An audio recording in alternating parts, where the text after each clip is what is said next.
The 2004 defense bill authorized $25 million to gear up national weapons labs to the point where they could resume underground nuclear testing. I'm going to give something that really stirred me over the last couple of weeks. I'm going to give a special report on what I call the technology of Armageddon. There are numerous prophecies concerning the warfare that occurs during the tribulation that sets forth weapons of heretofore unheard of destructive power. This is indicated by the enormous destruction of life and territory in a matter of hours. Such things were unimaginable by human beings and human means until the latter 20th century. In fact, Jesus predicts that the conflicts of this period would destroy all life on earth if he doesn't return to stop them. This kind of destructive power did not exist before the advent of thermonuclear weapons. Here are a number of prophecies from both testaments that indicate that the use of these weapons of enormous deadly force will be used. For instance, in Isaiah chapter 24, in verse 6, it talks about a war that's going to envelop the whole world just shortly before the Messiah, Jesus, comes. And in verse 6 of chapter 24 it says, "Therefore the inhabitants of the earth are burned, and few men are left." This goes together exactly with what Jesus predicted about this same time in Matthew chapter 24, verses 21 and 22, where he said, "For then there will be a great tribulation, such as has not occurred since the beginning of the world until now, nor ever will. And unless those days had been cut short, no life would have been saved. But for the sake of the elect, those days will be cut short." Now what he is saying is that if Jesus didn't appear at the very moment in history that he says he's going to appear, that there would be no life left on earth. Now this requires weapons of tremendous destructive capability to fulfill. And yet this was predicted 2,000 years ago. Now there are other prophecies that give a good hint of what kind of weapons they're talking about here. For instance, in 2 Peter chapter 3, verses 10 through 12, it says, "But the day of the Lord will come like a thief, in which the heavens will pass away with a roar, and the elements will be destroyed with intense heat, and the earth and its works will be burned up.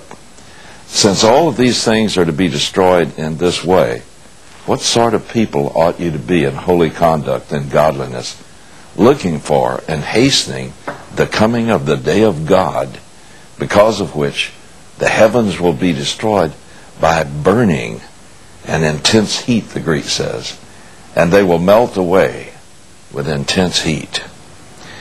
Now this is an exact description of the sort of destruction that comes from a thermonuclear weapon, because this is a device that creates intense heat that incinerates things for miles and miles around.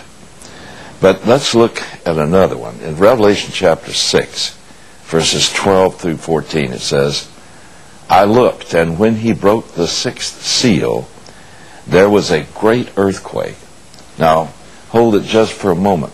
Hold your thought there, because when it says a great earthquake, it simply is a megaloseismos. In other words, the word seismos can mean earthquake, but not always. It simply means a violent shaking.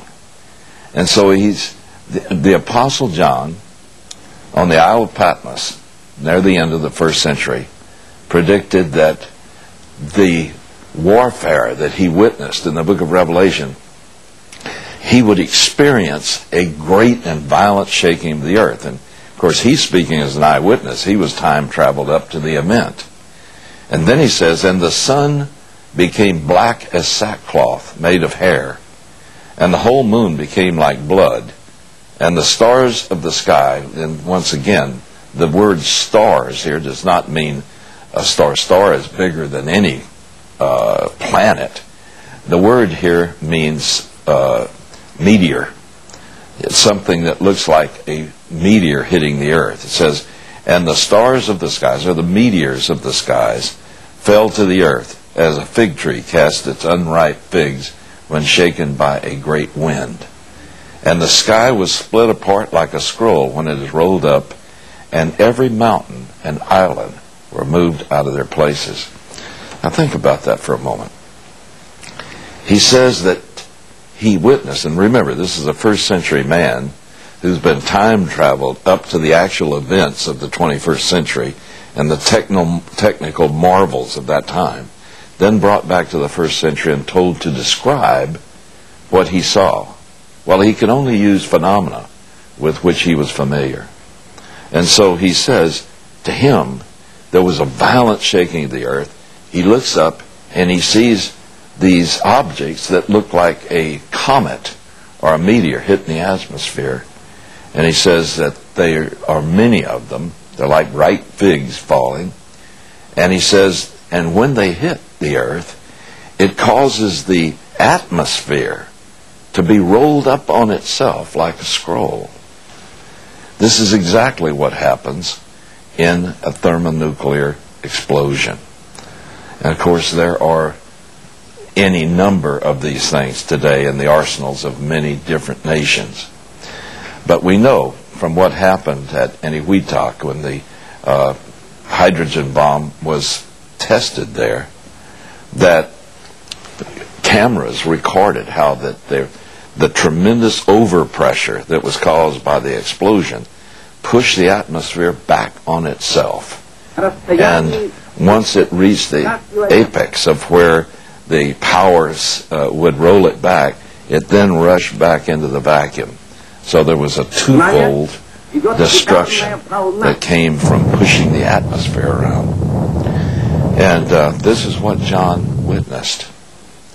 And the book of Revelation records that in that first phase of the war that's going to take place, and I believe it's going to take place very soon, in the first phase, in very short order, in a very short period of time, a fourth of the world's population will be destroyed. And just think of it, that's over 1.5 billion people, right? If we look at things as they are now, over 1.5 billion people. This takes weapons of tremendous destructive power. There's another interesting prophecy that I believe requires this kind of technology